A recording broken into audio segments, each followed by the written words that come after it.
बच्चों, आज हम हिंदी के शब्द रचना भाग से तत्सम और तद्भव शब्दों को पढ़ेंगे। सबसे पहले तत्सम शब्दों को देखिए। तत्सम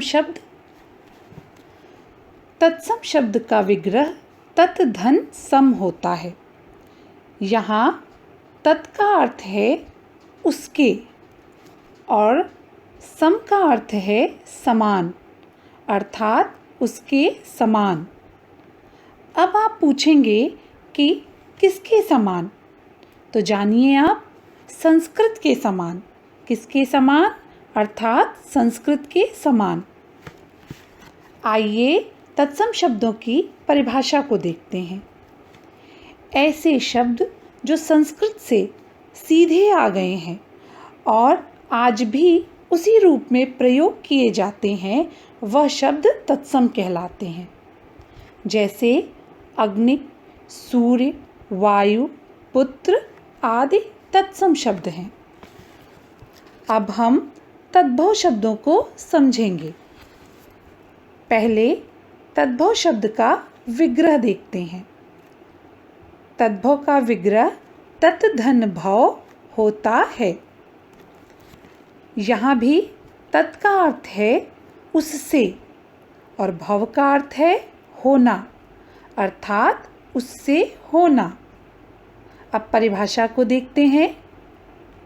संस्कृत से उत्पन्न ऐसे शब्द जिनका स्वरूप आज बदल गया है, वह तद्भव शब्द कहलाते हैं। जैसे कपूर, यह संस्कृत के कर्पूर शब्द का परिवर्तित रूप है। दूसरा उदाहरण हाथ, ये भी संस्कृत का हस्त शब्द है। इसी प्रकार आइए हम कुछ अन्य उदाहरण देखते हैं।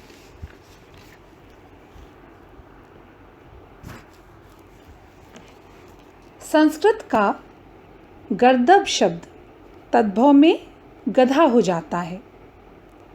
काक शब्द जो तत्सम में है, वह तद्भव में कौवा हो जाता है। तत्सम का कपाट शब्द तद्भव में किवाड़ हो जाता है। गृह शब्द तद्भव होने पर घर हो जाता है। तत्सम का घृत शब्द हिंदी में घी बन जाता है। तत्सम का छत्र शब्द तद्भव में छाता हो जाता है। यहाँ ध्यान रखने की बात यह है कि जो शब्द तत्सम में होते हैं, वह पूर्णतः संस्कृत निष्ठ शब्द होते हैं और तद्भव में संस्कृत का परिवर्तित रूप देखने को मिलता है, अर्थात हिंदी देखने को मिलती है। अंतिम उदाहरण फिर से देखिए। छत्र जो संस्कृत रूप में है, अर्थात तत्सम है, वह हिंदी में तद्भव में छाता हो जाता है। इसी प्रकार यहाँ तद्भव और तत्सम के अन्य उदाहरण की सूची दी गई है।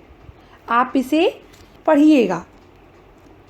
बच्चों, उम्मीद करते हैं कि आज आप सभी को तत्सम एवं तद्भव शब्द समझ में आ गया होगा। धन्यवाद।